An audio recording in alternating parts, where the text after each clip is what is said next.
ہمارے استاذ نے ایک واقعہ سنایا تھا ہمیں، کتابوں میں یہ واقعہ لکھا ہے کہ ایک طالب علم تھا، پرانے وقتوں کی بات ہے، رات کو مسجد میں چراغ لے کے مطالعہ کر رہا تھا۔ پہلے زمانے میں لائٹ وائٹ تو نہیں ہوتی تھی، گاڑیوں کے سفر نہیں تھے، اونٹوں کے سفر تھے، تو مسافر لوگ بعض دفعہ آ کے مسجدوں میں ٹھہرتے تھے۔ تو اس نے دیکھا کہ ایک جوان لڑکی ہے، پردے میں ہے لیکن خوبصورت جوان لڑکی، وہ آئی اور اس سے کہنے لگی کہ میں راستہ بھٹک گئی ہوں، مجھے ایک رات مسجد میں گزارنے دے دو۔ واقعی یعنی صحیح تھی، وہ اسی طرح ہوا، تو کہیں بھٹک گئی تھی۔ شہر میں بھی بعض دفعہ لوگ بھول جاتے تھے نا کہ راستہ بھٹک جاتے تھے۔ اب یہ پریشان تھا کہ میں اس کو رات کو اگر پناہ دیتا ہوں تو مجھے شیطان برگلائے گا، اور اس لڑکی کو اگر میں پناہ نہیں دیتا تو یہ کہاں جائے گی رات کو، کوئی اور اس کی عزت سے کھیلے گا۔ تو اس نے بہرحال اس کو ٹھکانہ دے دیا، اس کو کہا کہ آپ ادھر اس طرف جا کے سو جائیں۔ نتیجہ کیا نکلا ہے کہ وہ لڑکی اس کو دیکھ رہی تھی یہ کرتا کیا ہے، اس کو بھی اپنی عزت کا ڈر تھا نا کہ کہیں یہ دست درازی نہ کرے۔ تو یہ نوجوان جس چراغ میں مطالعہ کر رہا تھا، مطالعہ کرتے کرتے اس کی آگ میں اپنی انگلی لے کے جاتا اور اس کو جلاتا۔ جیسے ہی وہ جلنے لگتی تو اس انگلی کو واپس کھینچ لیتا، ایک دم تپش آگ لگتی نا، واپس کھینچتا۔ پھر تھوڑی دیر بعد یہ انگلی اس میں لے کے جاتا، پھر واپس کھینچتا۔ پوری رات یہ کرتا رہا ہے اور اپنی انگلی کو جلاتا رہا ہے۔ صبح جیسے ہی ہوئی ہے، اس نے فوراً، صبح صادق ہوئی نا فجر کی اذان کے وقت، اس نے فوراً اس لڑکی سے کہا یہاں سے چلی جاؤ، فوراً یہاں سے فوراً چلی جاؤ۔ اس نے کہا اللہ کی قسم اس وقت تک نہیں جاؤں گی جب تک تم یہ معاجرہ نہیں بتاؤ گی، یہ رات تم نے کیا ہے۔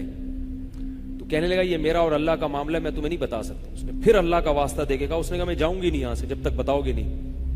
اس نے کہا شیطان مجھے ورغلا رہا تھا کہ ایک جوان لڑکی ہے، اجنبی ہے، کوئی دیکھنے والا نہیں ہے، کوئی دیکھنے والا نہیں ہے، تو زنا کر لو اس سے، کوئی دیکھنے والا نہیں ہے۔ شیطان مجھے لے کے جاتا تھا تو میں اپنی انگلی آگ میں جلاتا تھا، اپنے نفس کو یہ سمجھانے کے لیے کہ دنیا کی آگ برداشت کر سکتا ہے، جہنم کی بھی برداشت کر لینا، جہنم کی بھی برداشت کر لینا پھر۔ اور اگر تجھ سے یہ برداشت نہیں ہو رہی تو وہ کیسے برداشت کرے گا؟ کہہ رہے جب میں آگ میں جلنے لگتا تھا نا تو میری چیخ نکلتی تھی کہ یار یہ نہیں ہو رہی تو وہ کیسے برداشت ہوگی۔ حدیث میں آتا ہے جہنم کی آگ دنیا کی آگ سے 70 گنا زیادہ گرم ہے، 70 گنا زیادہ گرم۔ جب نبی صلی اللہ علیہ وسلم نے صحابہ کو یہ بات بتائی، ترمذی کی حدیث ہے کہ صحابہ کے سینے سے رونے کی ایسے آوازیں آنے لگیں جیسے ہانڈی کھولتی ہے، ایسا روئے صحابہ، حالانکہ صحابہ گناہوں سے بچتے تھے، اتنا روئے ہیں کہ سینے کے جیسے ہانڈی کھول رہی ہوتی ہے ایسے ان کے سینے سے رونے کی آوازیں آئی ہیں۔